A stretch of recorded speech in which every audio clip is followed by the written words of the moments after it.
PAR. What is PAR? The PAR means the standard. Yeah, standard. What is the standard? PAR is for everything. So how much you need to how much you need to keep in your store, that is called PAR. So it's a standard of what is the level of storage capacity. So the PAR level means how much you should keep in your store or in your hands all the time. It depends on the your estimated usage. Maybe if let's say you can buy the item only after 2 days, so you need to keep at least for 2 to 3 days. So how much you are going to use in next 2 to 3 days, you need to identify, estimate, and keep in the store. So usually you are not calculating per every day. You cannot calculate the estimate, the forecast every day, right? So the most used items we establish the bar in the kitchen, in the inventory, and we know, okay, maybe we are using almost 10 chickens, 10 whole chickens every day based on our order, based on our estimate. And I can order only once in a week. So means I need to keep for 1 week, correct? And I use about 10 every day. So I need to have my store every time. I need to have 70 in my store, right? So after 10 days, I will reorder again and I will get 70 more. So my PAR level should be at least 70, right? That's the minimum I need to keep. So that whenever I use it, I will order again. So that's the reorder level or the PAR level of your storage. So you can receive, if you are receiving daily, your PAR will be lower, and if you are receiving only occasionally, then your PAR level will be very high, right? So but you need to have a because the for every storage item you need to pay some money in the space or by value, correct? If let's say you are storing the chicken, you maybe need a ventilation, you may need a refrigeration, so the cost will be higher. If you don't need to store anything, then you don't need that, right? So you can save on electricity, you can save on the space, correct? So those are all the cost considerations. Then you have reorder level. When I should start to order again, right? It depends on your delivery time and your estimated usage during that delivery time. And lastly, what is break-even point? Break-even point is at which you make no profit, no loss, right? In which you recover all your cost. The salary is 2 lakh chart, correct? So this is your cost, this is your fixed cost. You sell one dish or you sell 100 dish, this person is not going to change, right? This cost will not change. So this is your fixed cost. And then you have one dish, one portion. Selling price 3000 Myanmar chart, and the cost to make this, your recipe cost, your standard cost is 1000.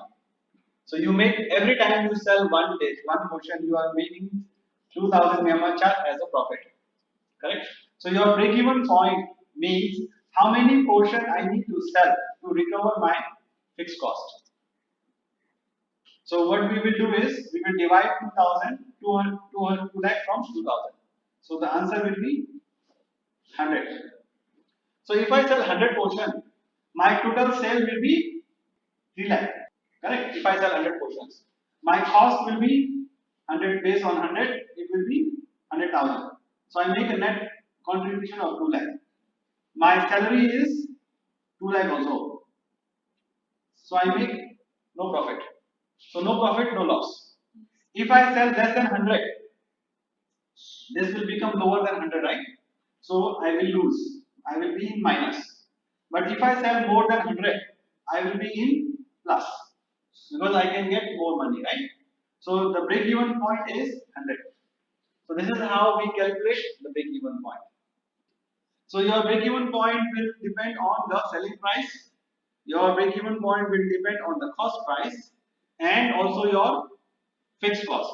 Qualities of good cost controller. So the good cost controller need to have analytical skills to understand the numbers, understand the trends, to analyze the break-even point, to analyze the menu engineering reports. So it must have analytical skills to be able to understand the numbers. He must understand what are the imported food, what are the locally made foods, right? What are the general prices of the items, correct? And what are the available substitutes? Let's say the milk of cow head. But there are other milk brands in the market which are similar quality, similar quantity, right? So the cost controller can suggest a different brand to the chef and then make an agreement. So to save the cost. Then you need to understand the latest trends in the market. So for making recipe, for making promotions. So if the cost controller is not relevant in the market, they don't understand the market trends, then they will not be able to make a right suggestion. Because the job of cost controller is not only to check where is the cost going wrong, it also to make suggestions to the chef or to the general manager or to the food and beverage manager what they should do. If we are not aware, if as a cost controller you are not aware of the market trends, then you will be making not relevant specific suggestions, right?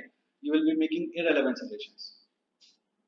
And then leadership, because cost control process involves standing up the standards, follow the standards, sometimes fighting with the chef. So if the cost controller does not have good, strong leadership skills, it cannot follow the standards, right? It cannot enforce the standards.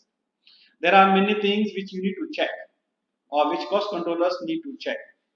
So if they have low leadership skills, they are not able to force the chef to follow the standards. They will not be able to save the cost. The primary job of cost controller is to report the cost, save the cost, and make sure that we get the best price at the best quality. And auditing. So because it requires checking, there's a lot of auditing requirements. There are a lot of checks that we are doing.